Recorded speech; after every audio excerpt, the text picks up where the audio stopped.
everybody. Thanks for being here with us today. I'm Katie Earle with Erie County Department of Senior Services, and we're joined with Dr. Phil Stokes from Penn, Dixie. We'll learn all about him in a few seconds here. We'll just go through our quick housekeeping things because we have some new folks. I am recording this session, and if all goes as planned, I'll be able to post it on our website by the end of the week so you can share it with all your friends and family. We have our chat and our Q&A available for you today. So if you're on a computer, you'll find your chat or Q&A located at the lower right-hand side of your screen. And if you're on a tablet or smartphone, touch your screen. That brings up your control panel. And then you can click on either your chat or Q&A and put in all your thoughts, your questions, even your hopes and dreams in there. And we'll get to as many things as we can in the time that we have today. A quick thank you to our sponsors, which is my Department of Senior Services, Highmark Blue Cross Blue Shield of Western New York, Excelsior Orthopedics, and Wegmans for all their support. And Senior Services is here for you if you have questions or you want to learn about benefits or things to do. We're at 858-8526. Now the star of our show. Prior to working for Big Fossil, Dr. Stokes served as an instructor, research associate, academic advisor, and community outreach coordinator in the Department of Geosciences at the University of Arizona, which is a top 10 geology program, while pursuing his PhD. His dissertation, Diversity in Geoscience, Critical Incidents and Factors Affecting Choice of Major, used social and behavioral science to look at the factors behind underrepresentation in STEM fields, and in particular geology. Dr. Stokes has coordinated 4 multi-year National Science Foundation projects, 3 at the University of Arizona and 1 at SUNY Buffalo, where he earned his BS and MS degrees in geological science. His thesis work used ground-penetrating radar to search for mastodon bones and to map glacially deposited units at the Ice Age Hiscox site. In his spare time, he plays guitar and ukulele, as we just learned and saw. He travels and he brings a telescope to music festivals for late-night stargazing, and I would add people watching for myself. But Phil, thank you for being here. I will turn it over to you. Oh, thanks, Katie, for the wonderful intro. Really excited to be part of University Express with my presentation this morning. So I just want to say good morning to everyone out there. Thanks for tuning in. This is, normally, we do stuff in person, but the virtual version of my talk, I hope you'll find just as satisfying. And so really, I noticed, Katie, last night I was looking at the course catalog, and you listed my talk under natural sciences. But this is also kind of a history talk, maybe that's masquerading as a science presentation. And we're going to go on a field trip this morning, sort of back in time and to another place. But really, we're going to talk about connections to Western New York as well. And so this talk will be kind of all over the place. You're going to hopefully learn a lot about some different stuff, especially the history of paleontology. And it wouldn't be possible without Erie County, of course, the town of Hamburg supporting my organization, Penn Dixie Fossil Park. And then last night, I was really excited. I got a chance to see Morty Jr., the corpse flower at the Buffalo and Erie County Botanical Gardens. And I just wanted to thank Morty Jr. That was a wretched smell last night, and it certainly stands out in my memories as something fun and exciting and different that I can thank Erie County for. So if you get a chance, I think today is probably the last day that the flower is going to be blooming. So I recommend, if you're able to get out and see it, or get out and smell it, it's definitely a worthwhile experience. So on to this field trip. So we're heading to southern England and the Jurassic Coast. And this is definitely on my bucket list to get out there. So far, I've only seen it from photos and videos, but it looks amazing. But really, through the magic of PowerPoint, we're gonna take our virtual field trip there, and we're gonna go back in time quite a bit to the turn of the 18th century. So, what was life like back around 1800? Well, here's some facts from the year 1799. Right now, imagine life expectancy. If you were born in 1799, your average life expectancy was 36.9 years. So I can tell you, if you're 40 and up, myself included, you probably would not be around. 4 out of 10 children died before the age of 5. This was due to a lot of factors, some of which included a lack of nourishment, a lack of medicine, a lack of vaccinations, or really any preventative means. There were very few schools. Children learned to read and write at home. Girls, you had basically the one option to learn how to run a home. And boys, really, you could learn a trade through an apprentice program. And then, of course, the Industrial Revolution was in full swing. Now, in the science and technology world, there were some big advancements. So in the year 1800, Alessandro Volta produced the first ever electric battery. So this is what made our smartphones possible some 220 years ago. In 1801, the first asteroids were discovered, along with ultraviolet radiation. In 1803, a guy named Richard Trevithick created the London steam carriage, which is what you see pictured here. And then in 1809, Nicholas Appert invented the first canned food. And this is a huge one because up till that point, preservation of food was a problem. And it could get moldy, it could get diseased pretty quickly. The traditional means for preserving food was basically putting a lot of salt on it. And so the canned food was a huge step forward for us because it allowed us to prepare and preserve food that we normally couldn't preserve.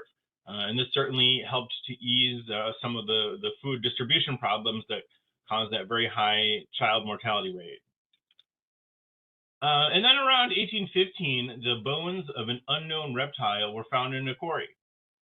And you can see here this kind of funny depiction of people dressed up in somewhat formal wear, basically cliff climbing, looking for dinosaur bones. And so geology is a hobby really started out amongst the wealthy gentlemen of the era. Much like fox hunting or polo, that sort of thing. Geology was just a hobby for them, but it gained importance in the early 1800s. So why would people suddenly care about something that had formerly been a hobby amongst wealthy elite? And let's see if we can do. Not sure if we can do chat here. Katie, is there a way for folks to type an answer in chat? Yep, they just pull up the chat and type in what they're thinking. I'll put in a message there so you guys will see the red dot if you're not sure. All right, there you go. Oh, there's the chat. All right, so tell me why you think geology went from this sort of kind of niche hobby to a more mainstream field of study.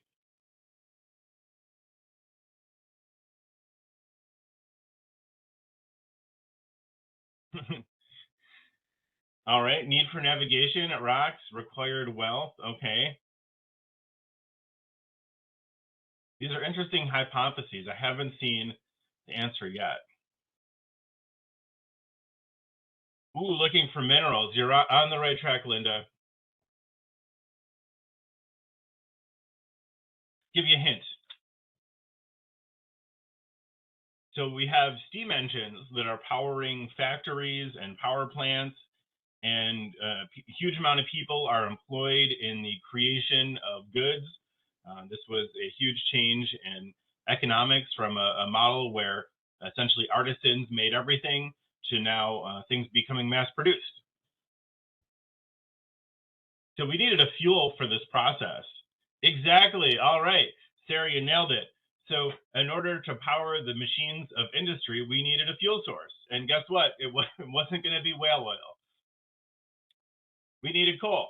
And so, right, so coal's found in the earth. And suddenly we needed specialists who could find resources like coal. So now that that's out of the way, we're gonna start talking about sort of the hero of the story here, as mentioned in the title, and then we'll come back to coal in a few minutes. So we're gonna start out sort of the hero's journey in the town of Lyme Regis. It's on the southern coast of England, kind of near this blue star. And Lyme Regis is a coastal town. You can see this photo below is actually taken in recent times, but not a huge amount has changed from historical times. Um, and our hero is Mary Anning. She was born into extreme poverty in 1799. And she was named after an older sister who died in a fire. And my understanding is this was a common practice where if you had a lot of siblings that passed away, they would recycle the names. And so out of the 10 siblings total, only Mary and one other brother survived into adulthood. And the story of Mary's sister's death is pretty tragic in itself. Most families at the time, they heated their homes with wood burning stoves. One day, an ember from the stove shot out shot out of the fire and caught Mary number one on fire. And unfortunately, she burned to death.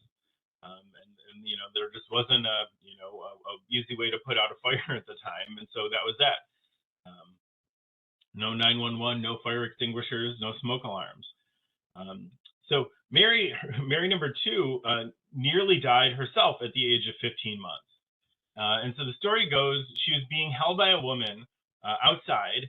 The woman was her nanny, and they were watching a fair, basically like the equivalent of a circus, come into town.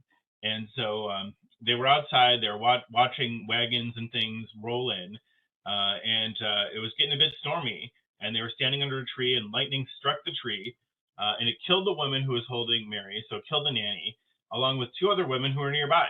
And baby Mary was taken home, and lacking any kind of emergency medical services, they threw her into a bathtub of cold water.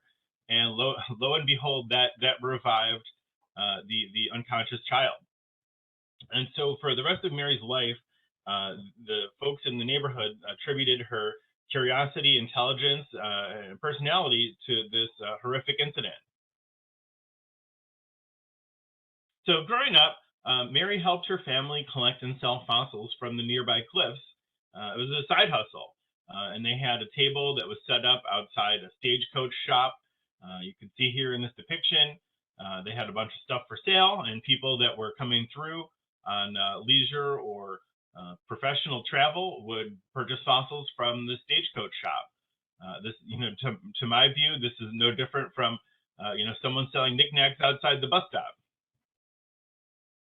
So her father, who was a carpenter, he died of consumption when Mary was 11, and this left the family destitute. So consumption is just another term for tuberculosis. It's an airborne illness, and unfortunately, it was quite fatal back then. And so to survive, Mary and her brother sold fossils at a coach stop next to the inn. Right, this the side hustle became the main hustle. And so to find the fossils, Mary climbed the cliffs that were nearby in the town of Lyme Regis to find stuff that had freshly broken loose during storms. And you could imagine, anytime there's a big storm, it washes water up on the cliffs. The cliffs start to erode, they crumble, and that's actually a really great opportunity for finding fossils. However, it's also incredibly dangerous. And so at one point in her life, Mary almost died in a rock fall that killed her dog, Trey. And this was really an unfortunate time for Mary. Her dog was one of her best friends, and they almost got off together. And so Mary wrote in her journal, perhaps you'll laugh when I say that the death of my old faithful dog quite upset me. The cliff fell upon him and killed him in a moment before my eyes. And close to my feet, it was but a moment between me and the same fate. This was dangerous work. And essentially, without an education, Mary started making up names for the fossils that she would find. There's a few examples here on the lower left. There's this kind of circular looking thing. Mary called that a snake stone. In the middle, there's something she called a devil's finger. And then the bottom right, she called those little sort of chunky things vertebraries. And this is really neat. So when Mary was just 12 years old in 1811, she and her brother found a skull from an unknown animal. And one of the things that Mary would do is, since she didn't have a formal education, she would borrow books. And this would be from like a library or really any opportunity she could to to borrow something from, say, a neighbor or a traveler. And so she taught herself biology. And when she found this skull at 12 years old, she realized that it didn't fit with any other known animal that had been discovered. And so that skull actually was purchased by a scientist, and it became part of a big controversy. Some scientists thought the skull was from a giant crocodile or even a fish, but no one really knew. And Mary herself was skeptical that it was from any living animal because she was self-taught in biology. She knew it didn't match anything. And some people thought it might have been a hoax as well, simply because there were a lot of hoaxes at the time, and that's a whole other story. But people were essentially making fake skulls out. Take some bones from one animal, bones from another animal, put them together, and say, "Oh, I found a new thing." Well, that was somewhat common at the time, and so there were also some skeptics who thought Mary was maybe kind of a prankster. However, the next year, Mary found the rest of that skeleton, and it turned out it was not a crocodile, not a fish, and definitely not a hoax. It was an entirely new animal. And so that ended up becoming known as an ichthyosaur, which is Latin for cutting tooth lizard. And here are some artist depictions of what an ichthyosaur would look like if it were alive. And then a few years later, Mary found the remains of another giant reptile, something even larger, and that's called the plesiosaur. So really, the scientific community couldn't ignore these discoveries, right? And it started out kind of as a curiosity. This young woman selling fossils at a stagecoach shop, things that no one had ever seen before. But it became clear after a while that Mary was discovering animals that no one had ever heard of, that no one could understand. And so her discoveries were used in the creation of a new name for the Earth's past, and it was called the Age of the Reptiles. Now, what was tragic about this was that Mary herself didn't really receive she didn't receive much credit at all for these discoveries because she was essentially the vendor. She would find the fossils, sell them, and then they'd be purchased by wealthy scientists who would take them to London. They would publish in the journals of the time. They'd talk about them at conferences, and the fossils wound up in museums where they were labeled with the names of the scientists who wrote them up in the literature rather than the woman who discovered them. However, that really didn't stop Mary. She continued collecting and discovering, and she even did experiments on some of the fossils that she found. And so one of the really cool experiments she found was that, or one of the results of the experiments was that in stomach fossils of plesiosaurs, she found that they ate small squid and fish. And this was really neat because at the time, there was just a lot of speculation about what these animals would have eaten and what kind of life was around at the same time. Mary also identified the first ever fossil poop, which is something we call a coprolate. And then in a really cool experiment, she took some of the squid that she found within the stomach of the ichthyosaurs, and she crushed up the squid. She turned them into powder using a mortar and pestle. And once the squid had been powderized, she mixed it with water, heated it up, and found that the squid fossils also had ink. So just like modern squid and octopus, the fossil squid had ink as a defense mechanism as well. So Mary spent her whole life making these discoveries and selling her fossils. However, since women could not participate in the scientific community, Mary seldom received credit. And so here's one example, this guy named William Buckland.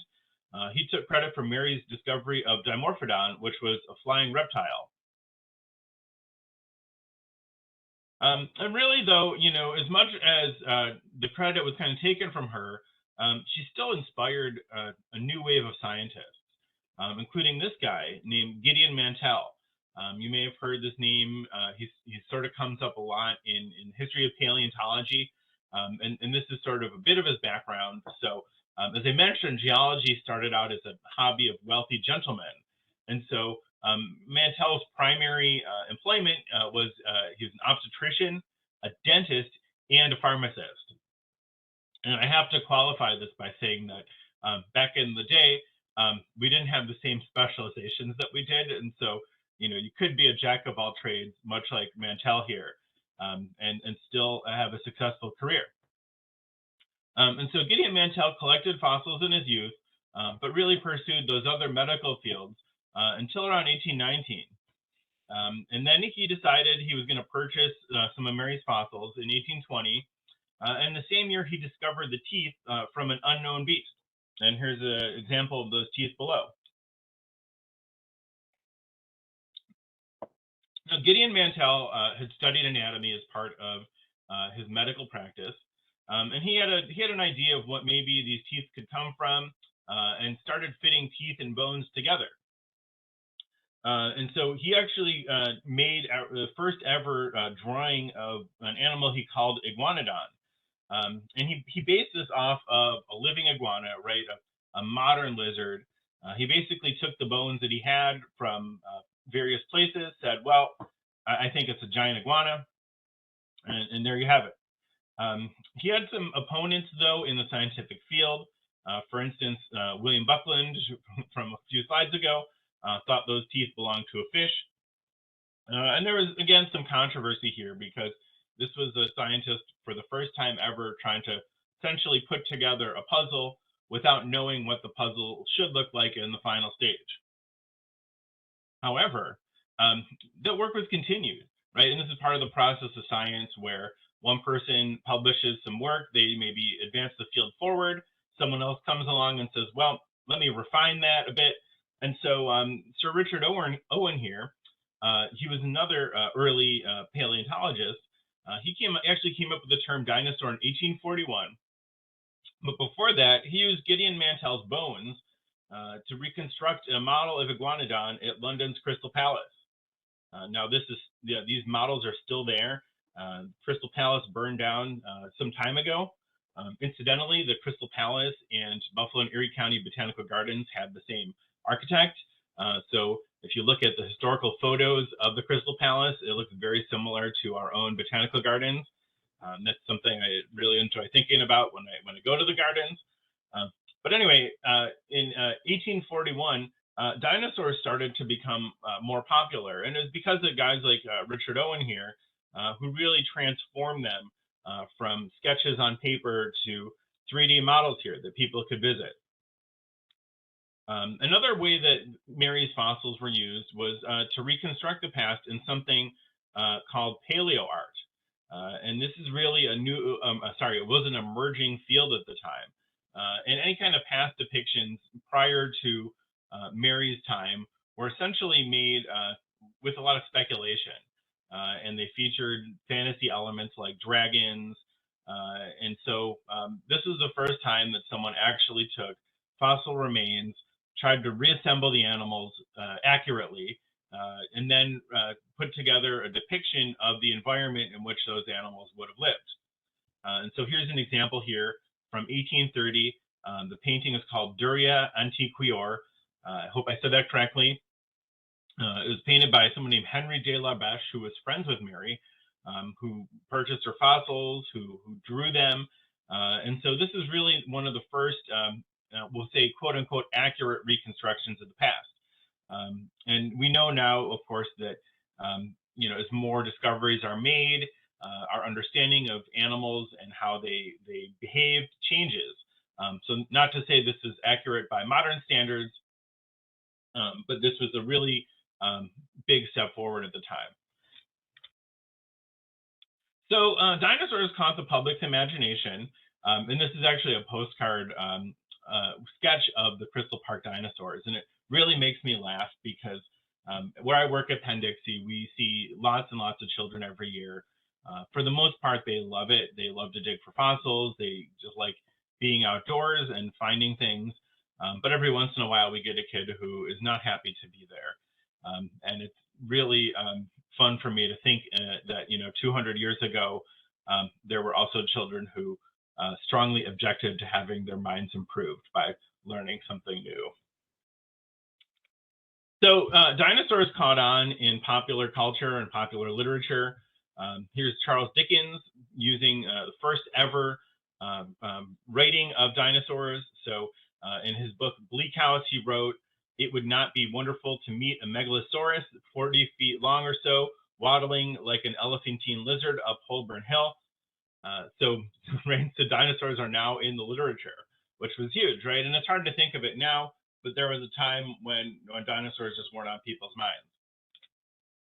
And so Mary's discoveries made scientists wonder, was Earth different in the past? Was it possible that some life had disappeared?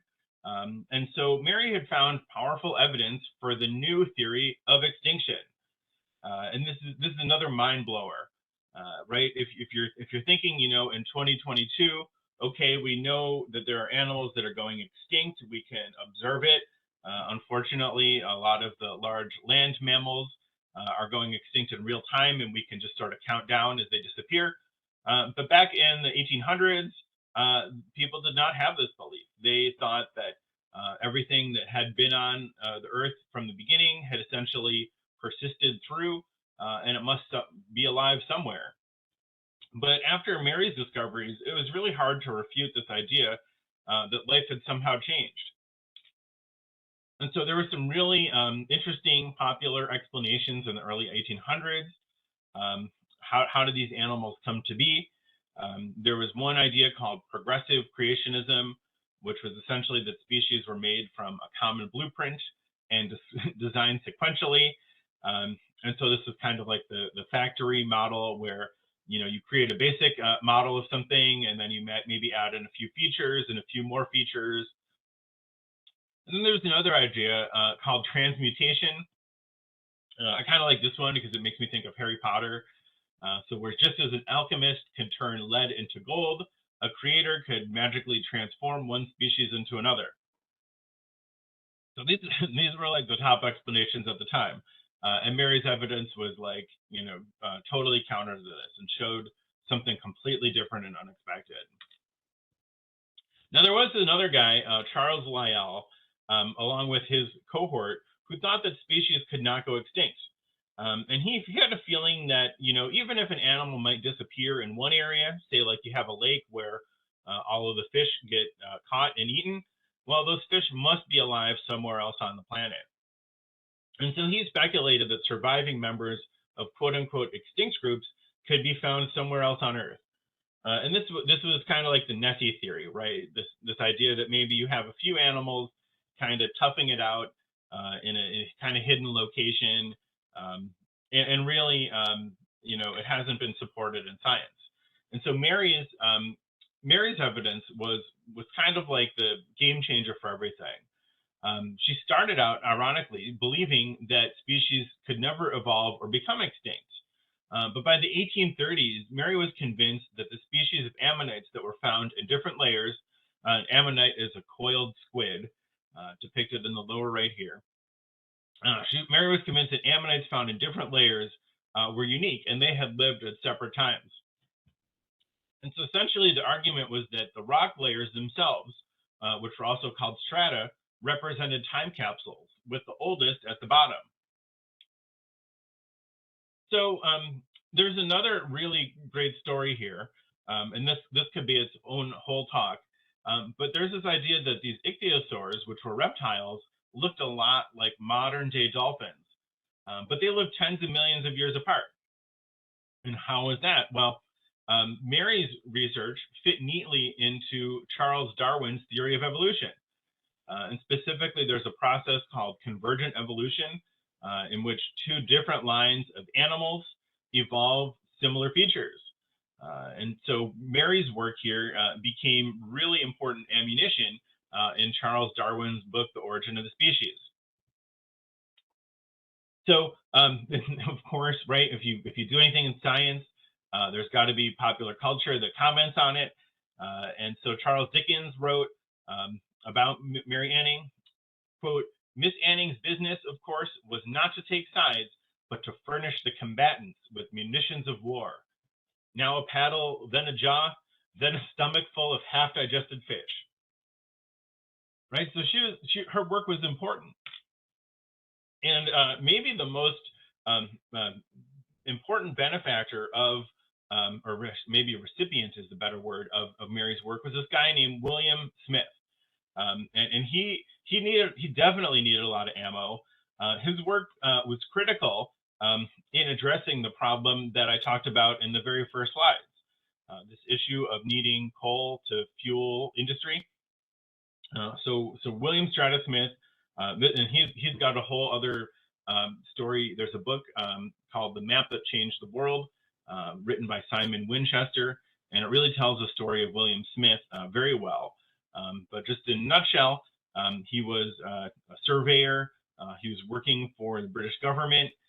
Essentially, he was helping to map out places where water, he was doing two projects. One was water resources and basically looking at places where groundwater could be found. Excuse me. And the other one is he was looking for coal. And so he came up with a mapping system, which in fact was the first ever scientific efforts to map the rocks below. And so he actually created the first ever geologic map. And he did this by traveling around in a horse and carriage, as you could see here in the lower right, traveled around the English countryside using hand notes and sketches to figure out just which rocks were in which locations. And that was just part of the story, though, because he still needed to interpret these locations. And if you've ever traveled anywhere in the countryside, you'll know that most of the places are covered in vegetation. And so really the only places where you can see rocks are in natural features where water has eroded a channel and you can actually see the bedrock below. And he was also using railroad cuts, places where dynamite and workers had removed the soil so that a train could get through. And those were really great exposures where he could look at the rocks. And that's exactly what he did. He traveled around, mapped everything out, and then he used some inference methods to connect the rocks from one location to another. And the specific method was using fossils. And so William Smith reasoned that if you had a type of rock in one area and the same type of rock in another area, and the fossils were similar, then those two rocks must be connected. And that's exactly what he did. He connected the rocks across England, he mapped them out, and then he named the rocks after the counties and villages where they were found. And this is actually a practice that still goes on today. So William Smith's mapping expedition stretched far and wide and eventually reached Mary's Jurassic coast.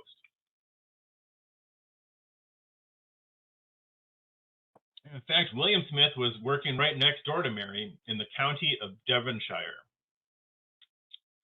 in the famous Devon Cliffs. Bum, bum, bum. Here's the fossils of the Devon Cliffs.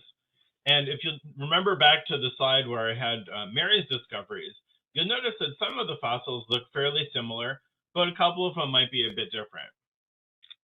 And so the fossils of the Devon Cliffs became known as Devonian fossils. What I really love about this image is that if you've ever gone fossil hunting here in Western New York, the fossils that you find here are virtually identical to the fossils that you find on the southern coast of England. But how could that be? Talk about that in a moment.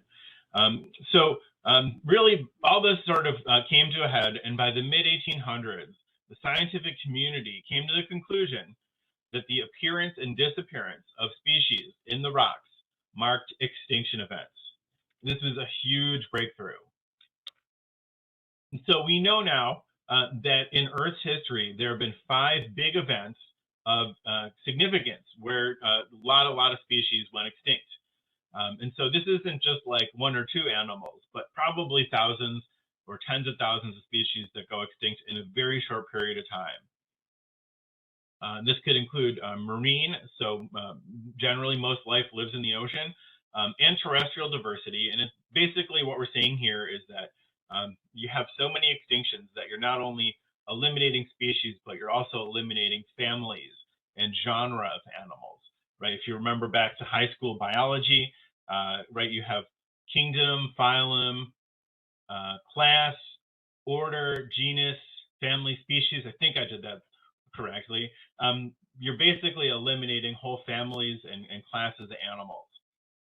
And mass extinctions we know now are caused by events that are independent of what we call background extinctions, meaning that right in any typical year, we can say, well, on average, a certain number of species go extinct. Well, during a mass extinction, that number is much, much higher. And so we know that these events have occurred. There's quite a few during the Paleozoic period. You could see on the graph here, anytime the number of families takes a plunge, that's an extinction event. And then there's some really, really big ones. And I'll just mention a few of them here. The ones that we talk about, so at Penn, Dixie, where I work, number 2, there was something called the late Devonian extinction, which was likely caused by multiple factors. There was a big one, the biggest in Earth's history, is also called the Great Dying, which occurred about 252 million years ago. That was just before the dinosaurs appeared. And then, of course, the famous dinosaur extinction, which is number 5, is the Cretaceous Paleogene, which we know is due to asteroid impact and increased volcanic activity. Anyway, back to the Devonian period. So this was a big one, even though it wasn't as big as a couple of the others. And essentially, about 19% of all families and 50% of all genera disappeared.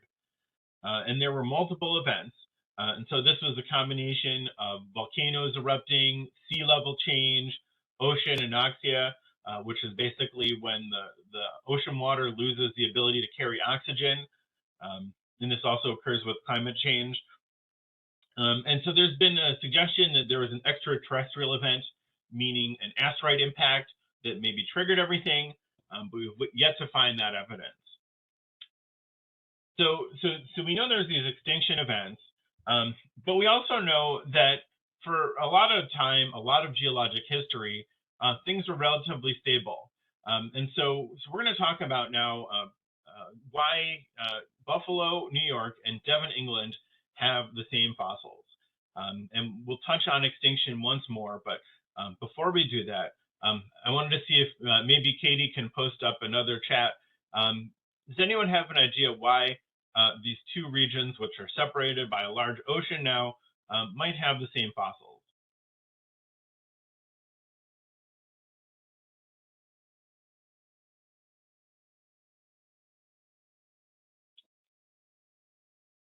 Ooh, I see the answer. Dennis, you got it. So the answer, well, there's one more story here. Yeah, all right. So, yeah, so the answer here, you're right. It is plate tectonics. The land masses were together. And I'm going to tell you one more story within a story here. And so this goes back to the Cold War. You know, it's a little before my time, but I've heard some stories. So the U.S. Navy was doing sonar mapping, and basically to look for two things: to look for Soviet submarines, and maybe more importantly, to map out the seafloor so that we could understand where Soviet submarines might be hiding. This is a really cool story. I found out a few weeks ago that one of our volunteers actually was a veteran who served in the U.S. Navy and worked on these exact missions to locate and detect submarines and seafloor features. So what did they find? Well, it was shocking.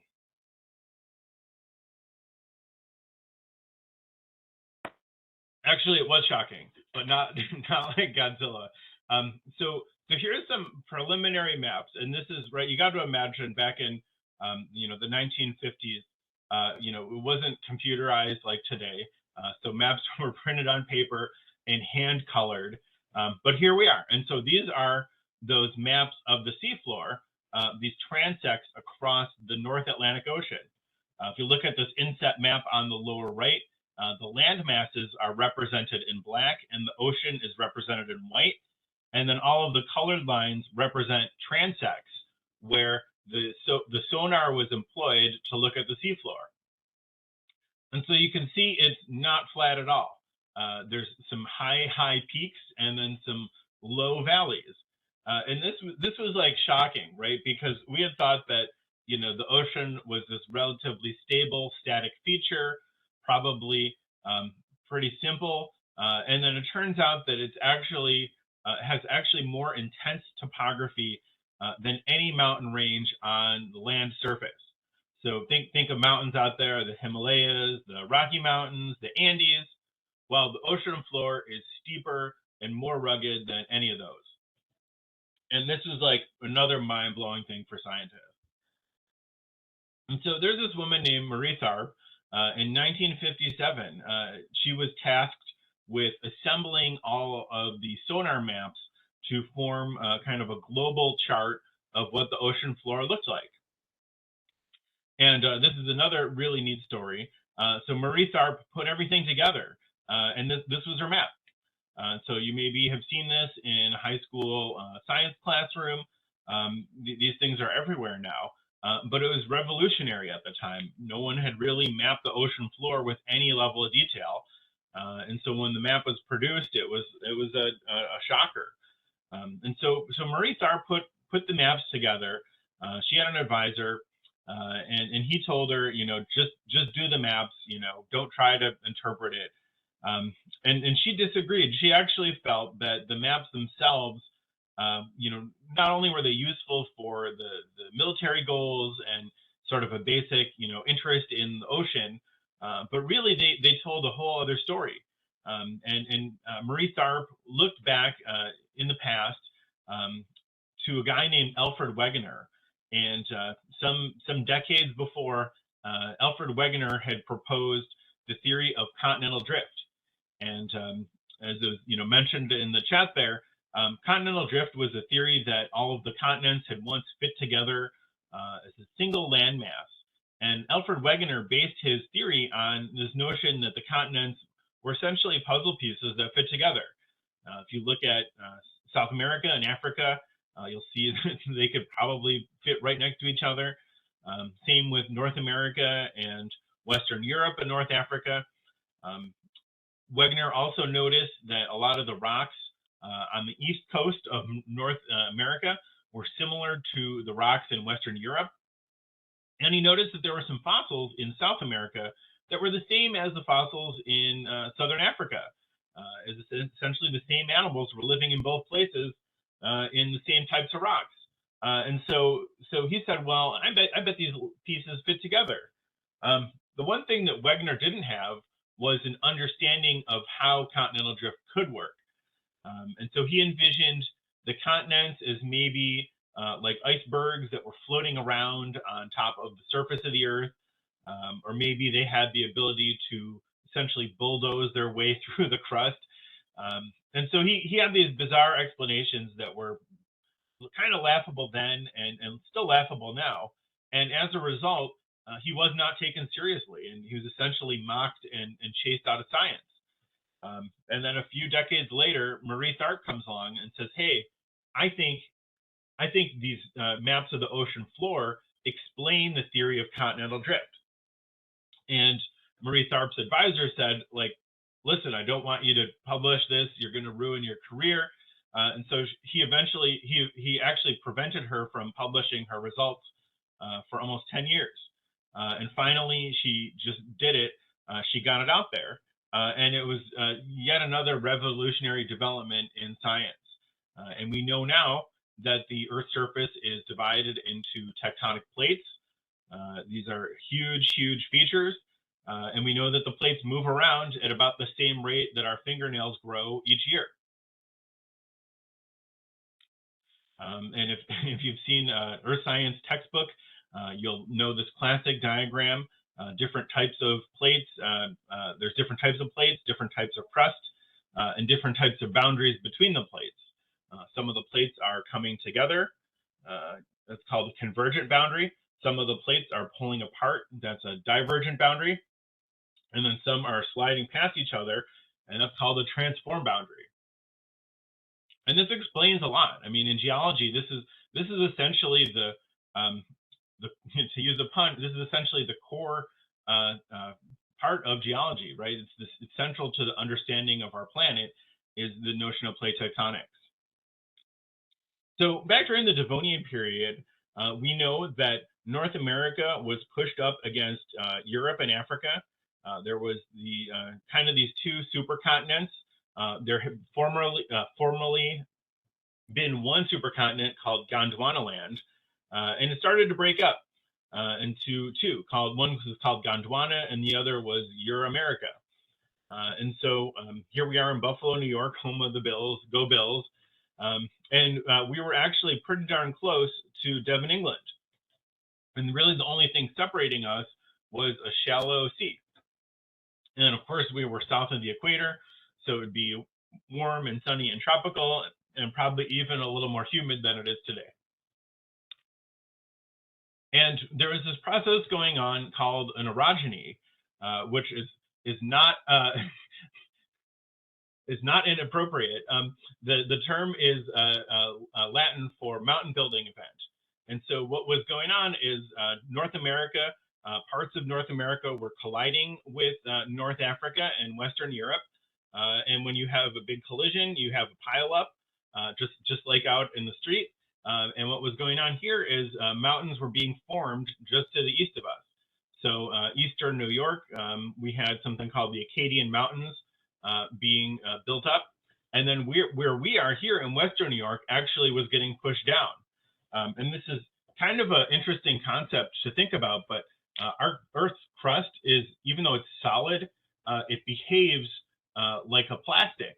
And so when you put a tremendous amount of pressure on it, it actually bends. And so what was going on was when we had mountains being formed in one area, we actually had a basin being created in another area.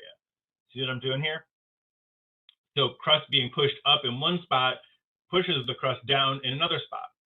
And so Western New York, we had a very large basin where, of course, seawater infiltrated. And it was the perfect place for life to spring up.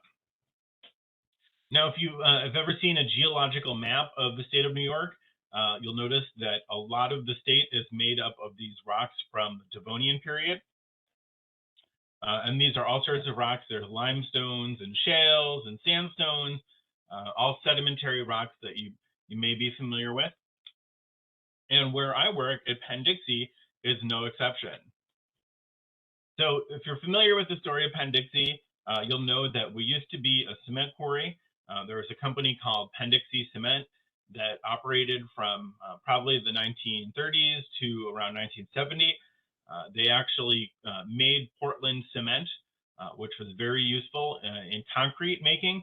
And so a lot of this cement was used locally in the construction of bridges and buildings and the New York State Thruway. And so our land there was part of this large quarry. The actual plant where the cement was made, excuse me,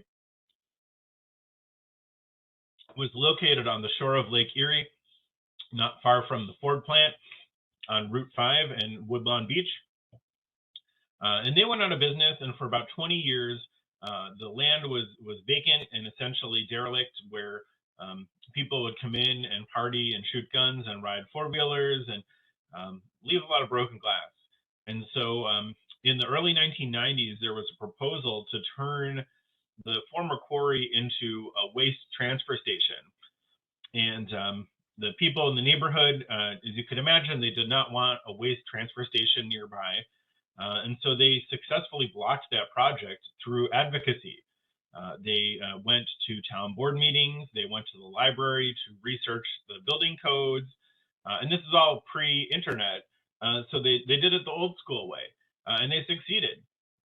And then the town of Hamburg said, okay, well, we hear you, we're not going to do the dump, we're not going to do a landfill dump in your neighborhood, but we still have to do something with this huge former quarry. And so the concerned citizens joined forces with a group of paleontologists and fossil collectors, and they were able to convince the town to donate the land to a newly formed nonprofit under the conditions that the fossils themselves be available for the public to come in and learn from, so essentially keeping the place open for science education. And the organization also had to clean up all the trash that had been dumped there. So here we are today. You can see there's plenty of folks out here digging for fossils. Even though I'm at home right now, I can guarantee there's people out there right now digging for fossils. And what they find are animals that are almost identical to the ones that you find in southern England. So some of these may have been part of Mary Anning's collection. We have brachiopods, ammonites, which is a coiled squid, as I mentioned. I'll say that a brachiopod is different from a clam, even though they look similar. Inside, they have different body parts. And there's another giveaway too. You'll notice a brachiopod has something called bilateral symmetry, meaning you can draw a vertical line through the shell, and on both sides it'll look identical. But if you have a clam, it does not have that type of symmetry, it has a different symmetry. We also have corals galore, and this is not surprising since the ancient environment was a coral reef. We have our famous fossil, which is called a trilobite, and this is an arthropod that is extinct now. The closest living relative would probably be a horseshoe crab. We have animals called belemnites or squid. These are essentially straight-shelled squid versus the coiled shell that's above it. And we have another animal called a crinoid, which is related to a sea star or an urchin. So back to Mary's story, just to finish. She died at age 47 with little recognition outside of a small group of geologists. And so for Mary, it was a hard life. People did not take her seriously. Even in her final days, she was a bit of an outcast, just because she hadn't gone the traditional route. And so her gender and class status made her an outsider. One of her friends wrote at her passing, she says, "The world has used her ill. These men of learning have sucked her brains and made a great deal of publishing works, of which she furnished the contents, while she derived none of the advantages." Her friend Henry de la Beche, the artist, who was also president of the Geological Society, gave Mary the first ever eulogy for a woman. So even though women weren't admitted for like another 50 years, they made an exception here and gave her a eulogy. And he said that, "I cannot close this notice of our losses by death without adverting to that of one who, though not placed among even the easier classes of society, but one who had to earn her daily bread by her labor, yet contributed by her talents and untiring researches, in no small degree to our knowledge." No duh, right? And so really, Mary's gained a lot of accolades after her death. Charles Dickens, of course, was following her very closely. He wrote that the carpenter's daughter has won a name for herself and has deserved to win it. But maybe the most enduring part of Mary's legacy is this limerick here, the tongue twister that you may have heard. She sells seashells on the seashore. The shells she sells are seashells, I'm sure. So if she sells seashells on the seashore, then I'm sure she sells seashore shells. So with that, that is my presentation. I'm going to stop sharing here. I'm happy to answer any and all questions. And thank you very much. Phil, that was amazing. Thank you. Oh, thanks, Katie. Wow, the way you laid everything out, your use of visuals, and I could never say that tongue twister, and you did a fabulous job. Oh, thanks. Uh, all right, let's see here. We've got some things coming in. I know you're up on the chat. Do you want me to read what I'm seeing, or would you prefer to read it? Why don't you go for it, Katie? Okay. All right. So we have a question about Penn Dixie, but I'll save that for the end when there's more for you to say about that. Somebody wanted us to know that the location of coal dictated how far a steam-powered navy could travel. Yeah, that's an interesting factoid. And right, I think in any kind of military operation, resources are important, right? So yeah, you got to know where you can find the coal, and yeah. Absolutely. This person is wondering, are we living in the sixth extinction re Elizabeth Colbert or Colbert?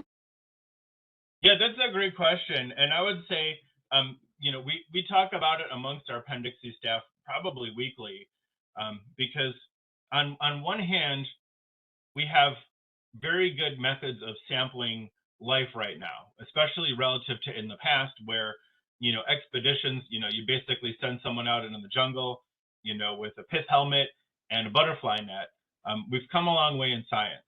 And so we have a lot more data now than we ever did before, right? We have satellites, we can do aerial photography, we have thermal sensors, right? So we know more than we've about life right now. That said, there's very compelling evidence that human caused activities have created a sixth mass extinction that we're currently experiencing. All right, thanks, Bill. Before I get to the thank yous and the wonderful jobs, this question is, were there others competing with Mary digging up these fossils? To my knowledge, not on a commercial basis, in that location at least. Mary was kind of the queen of Lyme Regis, if you will. There were lots of other quarries throughout England at the time where other scientists were working. Mary just happened to be, in my view, in the right place at the right time. She seemed awesome and to have all of the characteristics that you would need to succeed back then. Glad she's still being recognized. I had never heard about her until today with your presentation. This person is, what can you share about our Penn Dixie site? So anything else you want to add? Because this person is thinking about going there. Yeah, I mean, obviously, I'm gonna tell you it's great, right? so so it's a really good experience if for someone who's never been fossil hunting because there's a lot of fossils and they're at the surface. With a simple garden trowel, you can go home with a bucket full of fossils. For people who are experienced in fossil hunting, you can dig a little bit deeper and there's rocks there that you can split open with a hammer and a chisel, and then find cool stuff too. Some of the fossils that are found there end up in museums and private collections. A lot of them, they're great for learning. They're not quite museum quality, and I find that the longer you spend there, the more stuff you find. And it's a very relaxing pastime. We've got a few members who are military veterans, and they love it. It's very therapeutic for them just to be out there, out in nature, just smashing rocks. Children also like to smash rocks, so parents really enjoy taking kids to help burn off some energy, and everyone goes home with some fossils that they can keep forever. And it's really like an all ages type activity. So I will say that if you're new, we offer an introductory tour that lasts about 15 to 20 minutes, where our staff will take you around and show you the tips and tools of the trade, and then they'll be there to help you if you have questions. So we try to make it as enjoyable and fun as possible, while also learning something about the earth. Absolutely. And what are your hours of operation right now, Dr. Phil? Yeah, so during the summer we're open daily from 8:30 to from 9 to 4:30, 9 a.m. to 4:30 p.m. Our first tour of the day departs at 9:15, and then the tours go every 30 minutes until 2:45, which is our final entry. We do also offer memberships. If someone is a member, they can actually request permission to dig for fossils after hours. So we have people there that come in honestly at sunrise, and then there's people that stay until sunset, and they usually have the place to themselves to dig. So a lot of opportunity there. Oh, that's really wonderful. Someone said no hammers allowed. Oh, we love hammers. Yeah, we offer tools for rental. There's a bucket of tools you can get for $5. And then for younger children, we don't recommend them obviously, but older kids and adults, should be fine with them. That makes sense. All right, we'll give it a couple seconds here to see if anything else is rolling through because it's 11:30. But we have thanks for the info on Mary Anning and Marie Tharp. Let's hear it for the important women. I second that. I'm seeing thank you for the fantastically informative and entertaining presentation. Then we have thank you for a clear and precise presentation. And somebody is asking if you would be willing to share the admission prices, Dr. Phil. Absolutely. So our adult admission is $14. Senior is 13. Military and students are also $13, and then children age 3 to 17 are $11, and children under 3 are free. Okay, wonderful. Thank you so much. And then thank you for the interesting presentation. Then I'm seeing John McPhee, Plate Tectonics, is my favorite author. Yeah, this John McPhee has written some really great stuff. He's got a book that's called, I believe, it's called Annals of the Former World, and it's got all sorts of stuff in there. There's like 5 or 6 books within that one book that all cover different aspects of Earth history. So if you've read John McPhee, you'll probably be able to maybe give your own presentation. Oh, that's awesome. Well, now more thank yous are rolling in. So, Dr. Phil, thank you very much for being on with us and for giving us this information about these really important people in history. And to everyone who's on, we appreciate your time. Enjoy the rest of your day. Yeah, thank you so much, Katie, and everyone for your participation and your comments. It means a lot, and I can't wait to get to the office and tell our staff. Thank you so much. Yay, bye.